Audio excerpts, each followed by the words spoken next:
watching a plane fly past his eyes and explode with a bang. Cage was stunned. The time, the place and even the death toll of this plane crash matched exactly the numbers of the prophecy written down by the little girl 50 years ago. The plane had killed essentially all of its passengers, even those who had managed to escape and were still engulfed in flames, making up the number of 81 people. Cage looked at it all with a deep sense of powerlessness. He could have predicted the impending disaster, but there was nothing he could do about it. He is determined to stop the next disaster. At night, a mysterious man enters Cage's son's room. He points out the window and the boy is surprised to see a sky full of fire, as if it were the end of the world. He is terrified. Cage hears the sound and rushes there, but the mystery man has disappeared. The next day, Cage finds Lisa, the daughter of the girl who wrote down the mysterious number 50 years ago. Lisa had thought he was a stranger who had accosted her, but when he heard her mother's name, his face changed and he pulled his daughter away in a panic. With the next disaster on the horizon, Cage has no choice but to call the police. But the police don't believe them. Cage has no choice but to go to the coordinates of the disaster himself. To his horror, he finds that this is the center of town. If there was a disaster, there was no telling how many people would die. He found the police, but was treated like a criminal who had created a panic. Cage rushes into the underground station. There were more people here. He spots a man. Could he be the one responsible for the terrorist attack?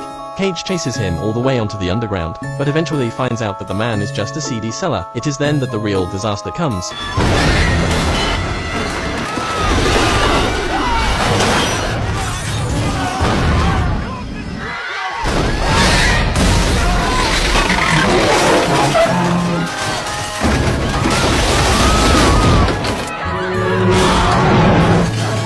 Disaster strikes anyway, and nearly 100 more people die. Cage knew everything, but there was nothing he could do. He returned home only to see Lisa. Lisa said that her mother used to say she had the power of prophecy when she was alive, but she thought her mother was mad at the time, and it turned out that this underground incident had been fulfilled again, and she couldn't just sit there and wait for it to happen, because her mother had predicted that she was going to die on October the 19th. A few days later, he takes Cage to the cabin where his mother lived before she died to see if he can find clues to decipher the prophecy of disaster. Just after arriving at the cabin, Lisa suddenly notices a strange symbol at the end of the number the 19th of October. What does it mean?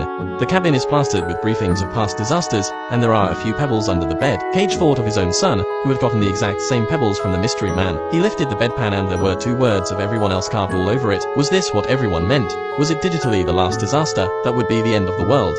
Suddenly, the horn sounded. He rushes out and his son said that the mystery man had come again and said he would take them away. Cage went after him with his gun, and to his surprise the mystery man stopped and slowly turned his head.